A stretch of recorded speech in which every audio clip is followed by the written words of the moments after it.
काय ग? अगं अगं अगं हो छातीत दडदडलं ना माझ्या. आणि अहो त्यात एकही डॉक्टर मिळेना म्हणून मग यांना घेऊन आलो.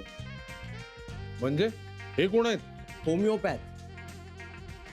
पेशंट मीच तो, पण आता बरा झालाय पेशंट. पण त्या निमित्ताने तुम्ही आमच्या घरी आलात ते बरं झालं. तुम्ही आता माझ्या हातचा नाश्ता खाऊनच जायचं. काय घेणार तुम्ही? पोहे आणि उपमा करतेच आहे मी. त्यांना ना साबुदाण्याची खिचडी दे. त्यांची औषधं तशीच असतात ना. अण्णा, त्यांच्या गोळ्यांनी रोग मुळापासून बरा होतो. आणि आमच्यानी नाही होत. शिरा करत यांना काय होतंय? त्यांना बारीक व्हायचंय. माझ्याशी स्पर्धा करायला.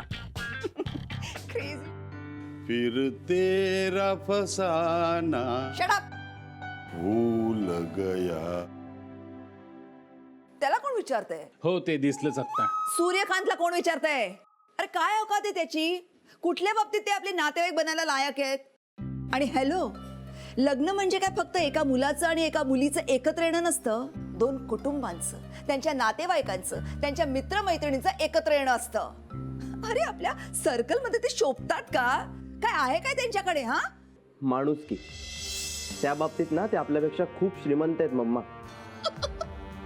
आय टोल्ड यू, त्याला मराठी कादंबऱ्या वाचायला देऊ नका म्हणून.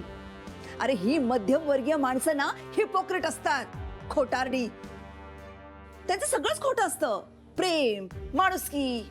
ओ God, I just hate middle class. I love Sayali. क्या बात आहे. मेसेज आलाय, ऐका. काही गरज नाहीये. आता तुम्ही ऐका, कान उघडे ठेवून.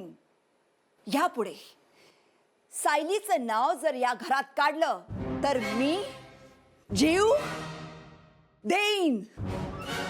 आणि तुम्हाला चांगलंच माहितीये, मी एकदा ठरवलं की काय करू शकते ते.